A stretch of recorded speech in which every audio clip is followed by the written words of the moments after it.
इस बीच हमारे साथ अरुण मंत्री जुड़ चुके हैं मंत्री फिनमार्ट से। अरुण सर, बहुत बहुत स्वागत है आपका। काफ़ी लंबे समय से आप ही बुलिश थे बाजार को लेकर के, बार बार हम एक जगह आकर के अटक जा रहे थे। आखिरकार वो दिन आ गया और 287 सत्रों के बाद निफ्टी ने लगाया है ऑल टाइम हाई। सर, क्या टिप्पणी आपकी, और यहाँ से क्या घबराना चाहिए या फिर आपको लग रहा है कि शॉर्ट कवरिंग की उम्मीद कर रहे हैं आप भी? देखिए विपुल जी, पहले तो गुड मॉर्निंग सभी पैनलिस्ट को। विपुल जी, पहले तो आपको सभी दर्शकों को और सभी को मार्केट में ऑल टाइम हाई की शुभकामनाएं। बाकी विपुल जी डेफिनेटली काफी दिनों से बुलिश थे मार्केट में, और मार्केट ने अच्छा रिएक्शन भी दिया है।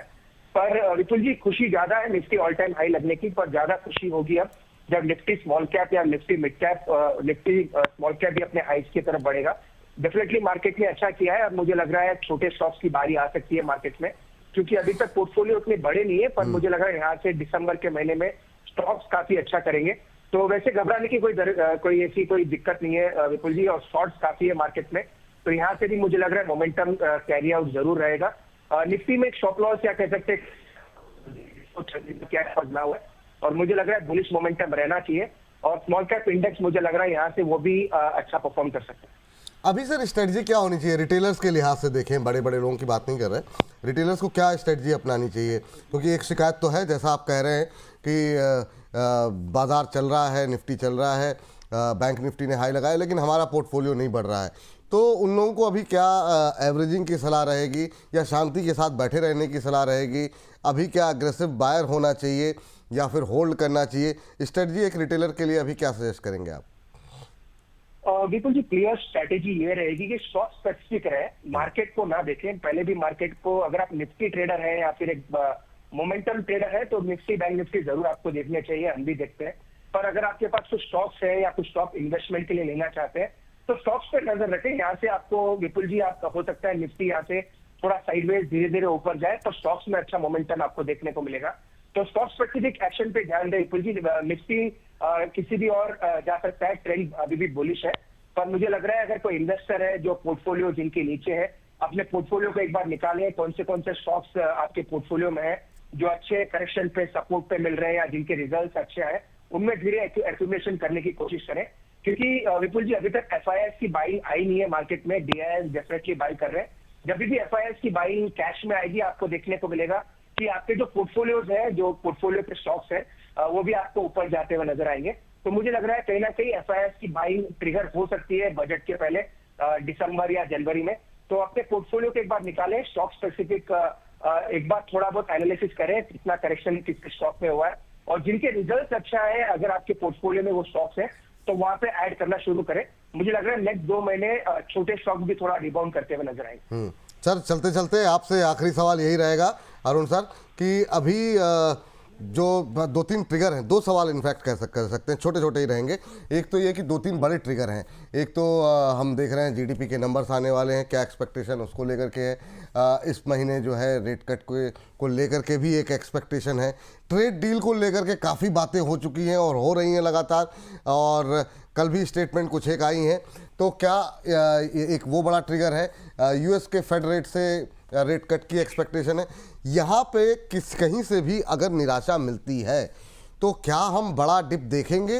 क्या एक्सपेक्टेशन आपकी यहाँ से अब बाज़ार के लिए है, ख़ास तौर से अगले जो 2 महीने के लिए आप बात कर रहे हैं कि एक अच्छी रिकवरी की उम्मीद है? क्या यहाँ से अगर कोई नेगेटिव सरप्राइज मिलता है तो वो फिर क्या बड़ा पैनिक कर सकता है क्या? विपुल जी, काफी अच्छा क्वेश्चन आपने पूछा है, डीप रूटेड एकदम। विपुल जी, मुझे लग रहा है हमने सभी के साथ कम्युनिकेट भी किया है। इंडियन मार्केट्स का अगर गिरने का कारण बनेगा तो वो सिर्फ आपको ग्लोबल चिंताएं होगी। मेजरली मुझे लग रहा है अगर मार्केट गिरेंगे तो यूएस के मार्केट की वजह से गिर सकते हैं, क्योंकि यूएस के मार्केट थोड़े आप कह सकते हैं ओवरबॉट जोन में है। तो अगर गिरना है इंडियन मार्केट्स को, तो डोमेस्टिकली मुझे कोई ट्रिगर नेगेटिव नजर नहीं आता विपुल जी। आरबीआई भी मुझे लग रहा है मोर और लेस एक और रेट कट जरूर करेगा। जीडीपी के नंबर्स मोर और लेस अच्छे आने चाहिए, जो कि इस हफ्ते के एंड में आने हैं। ये दोनों मुझे लग रहा है पॉजिटिव ट्रिगर रहेंगे। फेडरल रिजर्व क्या करता है उसके ऊपर सबकी नजर है, वहां पे भी रेट कट की एक्सपेक्टेशन हो रही है। तो विपुल जी, मुझे लग रहा है डोमेस्टिकली कोई बड़ा कारण मार्केट का गिरने का फिलहाल नहीं है। स्टेबल गवर्नमेंट है, अब स्टेट्स में भी पूर्ण बहुमत की गवर्नमेंट सभी तरह से आ रही है। बजट आगे खड़ा है, बजट में आपको देखने को मिलेगा कुछ जो में सब जगह आपको वापस एलोकेशन होने की बातें शुरू होगी। सबसे बड़ा ट्रिगर जो आएगा विपुल जी अदर देन ग्लोबल मार्केट्स वो है यूएस इंडिया का ट्रेड डील। मेरी एक्सपेक्टेशन थी विपुल जी नवंबर में शायद वो ट्रेड डील होने की मेरी एक्सपेक्टेशन थी, एटलीस्ट मिनी ट्रेड डील हो सकती थी, पर मोर और लेस मार्केट ने उसको अच्छा पचाया है। अगर ट्रेड डील सोफिस्टिकेट और अच्छा हो जाता है जिनमें इंडिया को ज्यादा नुकसान ना हो ट्रेड डील से, और वो होता है तो मुझे लग रहा है मार्केट वहां से मोमेंटम और पकड़ेगा। तो विपुल जी एक चीज क्लियर है, डोमेस्टिकली कोई नेगेटिव ट्रिगर नहीं है मार्केट में, पर अगर इंडियन मार्केट को गिरना है तो उसका एक कारण सिर्फ यूएस हो सकता है या फिर ग्लोबल मार्केट हो सकता है। जी, चलते चलते सर अगर बाजार तेज रहेगा, आपने स्मॉल कैप की बात की, मिड कैप की बात की, कुछ पसंदीदा शेयरों के साथ आपको धन्यवाद करना चाहेंगे। क्या कुछ हैं ऐसे जो आप अभी रडार पे रखे हुए हैं, क्योंकि बजट भी है 2 महीने के बाद, तो कहाँ पे रखें निगाहें?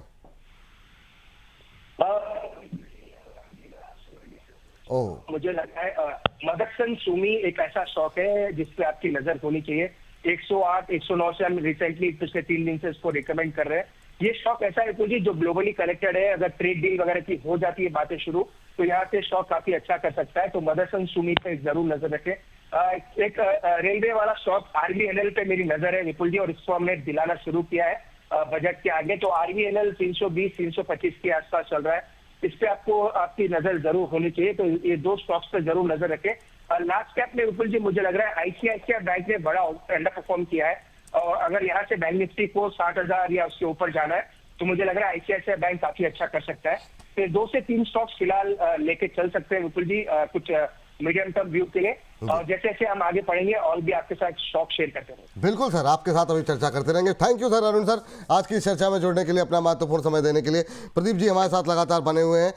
Motherson Sumi, RBNL, ICICI bank, ये शॉर्ट टू मीडियम टर्म में उनको अच्छे लग रहे हैं, खासतौर से मीडियम टर्म का जिक्र यहाँ पर किया गया है। अभी बहुत सारी जो बजट आना है, ट्रेड डील को लेकर के कुछ भी पॉजिटिविटी आती है तो मदरसन सुमी में अच्छी तेजी है। बजट के लिहाज से आरबीएनएल और बैंक निफ्टी के लिहाज से आईसीआईसी बैंक में जो है नजरें रखिए। चलिए इस बीच जो है हमारे साथ कल का थंब जरा एक बार दिखाइएगा जो हमने कल रखा था। तो कल जो है हमने बताया था कि आखिर में वो घड़ी आ गई। एक बार अगर हम दिखा सकें। प्रदीप सर, आप खुश नहीं दिखाई दे रहे हैं, क्या मतलब, क्या वजह रही आपके, मतलब चेहरे की जो उदासी है वो, मतलब क्या कोई झगड़ा वगड़ा कहीं हुआ, या फिर आप मंदी खेल के बैठे हुए थे और तेज़ी आ गई इस वजह से उदासी है, या आपके यहाँ जो पर्सनल सौदा कहीं चल रहा हो वहाँ पर कोई शॉर्ट क्रिएट हो गए हो?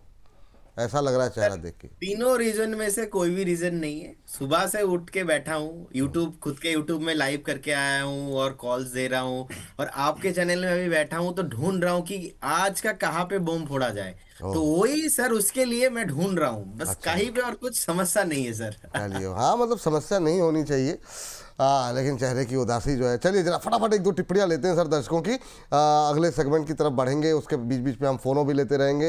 आज का बड़ा दिन है। सुनीता जी बहुत देर से पूछ रही हैं एक्मे सोलर को लेकर के कि इनके पास पड़े हुए हैं, बताइए कि यहाँ पर टारगेट क्या हो सकते हैं। एसीएमई सोलार सर, अभी जो है एसीएमई सोलार जो है वो 234 के आसपास का शेयर जो है ट्रेड कर रहा है, 232, 33, 34 के आसपास। क्या करना चाहिए, टारगेट जानना चाह रही हैं सुनीता जी। 1 महीने में ये भी 18% के आसपास का करेक्शन यहाँ पर देखने को मिला है। कहीं ना कहीं सर इसका जो मेन सपोर्ट था ना, 2 सपोर्ट ही ब्रेक हो चुका है। तो मुझे लगता है कि जब तक ये फिर से कोई कंसोलिडेशन या तो ये फिर से ऊपर नहीं आएगा ना, इसके लिए मुश्किल हो सकता है। तो मेरे हिसाब से तो सर इसका स्टॉप लॉस बहुत पहले से ही ट्रिगर हो चुका है। बाकी अगर किसी के पास भी है, आप एक बार एग्जिट करने का प्लान ढूंढिए 1-2 दिन में, अगर मोमेंटम नहीं आता है, अगर बाई चांस 230 को होल्ड कर नहीं पाता है तो। चलिए चलिए जरा इस बीच जरा एक वो थंब दिखा दीजिए जरा कल का। और ये जो है, ऐसा नहीं है कि हम लोग अनुमान नहीं लगाते हैं, और ये कल रात में ही हम लोगों ने कहा था वो घड़ी आ गई। जी हाँ, और ये घड़ी जो है आपने सुबह सुबह बाज़ार खुलने के 10 मिनट के अंदर अंदर वो घड़ी आ गई, और नया हाई पे जो है बाज़ार इस समय खड़ा है। आप देख सकते हैं बुल के पीछे न्यू हाई लिखा हुआ है, और हमने बताया था आपको कि वो घड़ी आ गई। ये कल रात 8 बजे हमने सेगमेंट अपलोड किया था। एक और विशेष मेहमान हमारे साथ सुनील सुब्रमण्यम सर जुड़ चुके हैं। सुनील सर के साथ हमने जो है अभी रविवार को बातचीत की थी, हमारा कार्यक्रम गया था जो थम था आर्या पार। वहाँ पर भी हम यही बोल रहे थे कि या तो इधर जाएगा या फिर अगले हफ्ते पार हो जाएगा, और सुनील सर का मानना ये था कि इस बार पार हो जाएगा। ये हमने बातचीत में सुनील सर ने बोला था। सुनील सर, आपकी बात सत्य साबित हुई और नए हाई पर इस समय निफ्टी। क्या टिप्पणी रहेगी आपकी पहली? कैसे देख रहे हैं सर इस तेजी को आप? नहीं, ये मैं मानता हूँ कि ये एफआईआई की पॉजिटिव इन्फ्लोज थी ना, उसी के कारण हो रहा है। और खास करके इसका ट्रैक आप देख सकते हैं कि आईटी सेक्टर, ठीक है, जब एफआईआई को इंडिया में एक पॉजिटिव व्यू आता है तो आईटी जरूर खरीदते हैं। तो ये दोनों अगर लिंक करें तो देखें तो शायद अभी क्या है कि ये Q2 रिजल्ट्स की सीजन हो गई है, तो क्लियरली दिख रहा कि एक ग्रोथ थी, फुली टू एक्सपेक्टेशन नहीं थी, मगर सेकेंड हाफ के लिए अच्छी खबरें आ रही है। और उसके साथ उधर यूएस में भी एक रेट कट का माहौल थोड़े बढ़ रहा है, तो इमर्जिंग मार्केट फ्लोज की भी आउटलुक अच्छी है, तो नेचुरली इंडिया को उसमें एक हिस्सा मिलेगा। तो जरूर अब मार्केट एक अप ट्रेंड में आते हुए मुझे दिख रही है। हाँ सुनील सर, संडे को जब आपसे बातचीत हुई थी, जो संडे को हमारा कार्यक्रम गया, उसमें आपने एक बात कही थी कि न्यू हाई बन जाए वो मेरे लिए इम्पोर्टेंट नहीं है, मेरे लिए इम्पोर्टेंट है 27,000।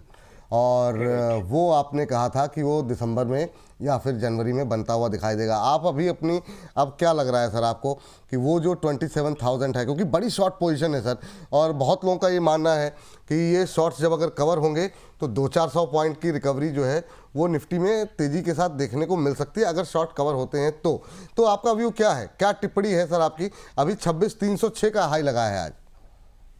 नहीं देखिए, अब अगर आप ईयर एंड तक की व्यू रखें तो ये एक खास पीरियड होता है जहाँ के एफआईएस की भी आउटलुक नए साल के ऊपर रीवैल्यू करते हैं। और प्रॉफिट बुकिंग नवंबर दिसंबर में आप देखें तो प्रॉफिट बुकिंग होता है एफआईएस का, जहां पे उन्होंने इस साल अच्छा कमाई किया तो उनके बोनस के लिए उनको दिसंबर एंड तक प्रॉफिट कैश में कन्वर्ट करना पड़ता है। अब सबको पता है कि इंडियन मार्केट से उनको खास रिटर्न नहीं मिला उनको साउथ कोरिया, ताइवान और चाइना ऐसे मार्केट में, तो उधर प्रॉफिट बुक करेंगे। और अब रीलोकेशन का वक्त है, तो बहुत सारे ढेर सारे इंटरनेशनल ब्रोकर्स ने इंडिया का नेक्स्ट ईयर का बहुत पॉजिटिव आउटलुक, निफ्टी की अर्निंग्स में ही 14% तक की इंप्रूवमेंट की बात की है। तो उस हिसाब से देखें तो डेफिनेटली इंडिया एक फ्रेश अट्रैक्टिव मार्केट बन रहा है। और वैल्यूएशन भी अभी भी थोड़ी महंगी है, मगर एक long term view 5 year average के करीब देखें तो हमारी मार्केट थोड़ी अभी और सस्ते लगने लगी है। तो बिल्कुल अभी वैल्यू जोन में नहीं आया, मगर डेफिनेटली इस रीएलोकेशन नवंबर दिसंबर में जो एफआईएस की होगी उसमें से मुझे थोड़ा पैसा चाइना, साउथ कोरिया, ताइवान से हटकर इंडिया में आने की एक गुंजाइश है। तो मार्केट जरूर थोड़ी मजबूती पकड़ सकती है अगले 1.5 महीने में। अगले 1.5 महीने में, ठीक है सर। जाने से पहले सर अभी एक चीज़ और आपसे समझना चाहेंगे, अभी अगर बाजार में 2-4-6 महीने का, हालांकि आप थोड़ा लंबा व्यू लेते हैं, लेकिन बहुत सारे हमारे जो दर्शक हैं वो अगर बजट या उसके अगले 2-4 महीने का व्यू एक लें तो फोकस कहाँ करना चाहिए सर अभी के लिहाज से? नई थीम बाजार की क्या निकल के आ सकती है? क्या वो बैंक अभी जो रैली है वो कंटिन्यू रहेगी, कोई और थीम पकड़ने की कोशिश करें? पीएसयू में एक अच्छा रनअप रहा, क्या उनमें कोई सेक्टर आपको अच्छा लग रहा है अभी भी? अभी आपका फोकस जो है वो कहाँ है? नहीं, मेरी फोकस है कि धीरे धीरे इंफ्रास्ट्रक्चर सेगमेंट पे प्राइवेट कैपेक्स की बिल्डअप, वो मुझे एक ऑलमोस्ट टू सर्टेनिटी दिख रही है कि अगले साल में इसके ग्रीन शूट्स आ जाएंगे। और मार्केट जैसे आपको पता है उस खबर को पहले ही डिस्काउंट करना शुरू करती है। तो प्राइवेट कैपेक्स शायद second half of next year में शुरू होगा, मगर फर्स्ट हाफ से ही बजट से शुरू करके ही आपको उसमें एक रुझान आ जाएगी। तो नेचुरली मुझे लिए इंडस्ट्रियल्स, कैपेक्स और बैंकिंग में भी, क्योंकि गवर्नमेंट बैंक को मजबूत करने की कोशिश जारी रख रही है और बजट में भी कुछ खास मर्जर या ऐसी चीजों के ऊपर बात होगी, तो डेफिनेटली उधर रुझान बनते हुए दिख रहा है। तो मुझे बैंकिंग और इंडस्ट्रियल रिलेटेड इंफ्रास्ट्रक्चर सेगमेंट में फोकस आपको अभी रखना चाहिए। तो बैंकिंग पर अभी भी फोकस रखें। ये सर, इसमें पीएसयू रखेंगे या पीएसयू प्राइवेट बोथ, या खाली प्राइवेट या खाली पीएसयू?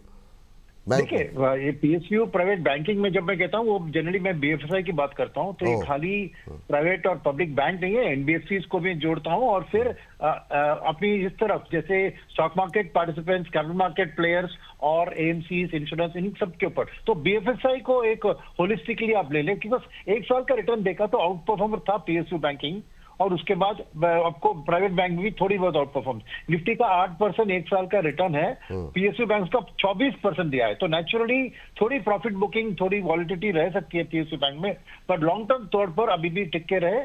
शॉर्ट टर्म में मुझे लगता है कि कुछ और कैचअप्स होंगे बैंकिंग बीएफएसआई के अंदर ही। ठीक सर, थैंक यू सर, बहुत बहुत धन्यवाद सुनील सर, Thank you. आज के इतने महत्वपूर्ण दिन, और आपके सभी क्लाइंट्स को, आपको, आपकी पूरी टीम को बहुत बहुत शुभकामनाएं नए हाई बनने की, और बहुत बहुत शुक्रिया अपना टाइम देने के लिए। Thank you. आपके दर्शकों को भी शुभकामनाएं इस बात की। Thank you sir, thank you sir.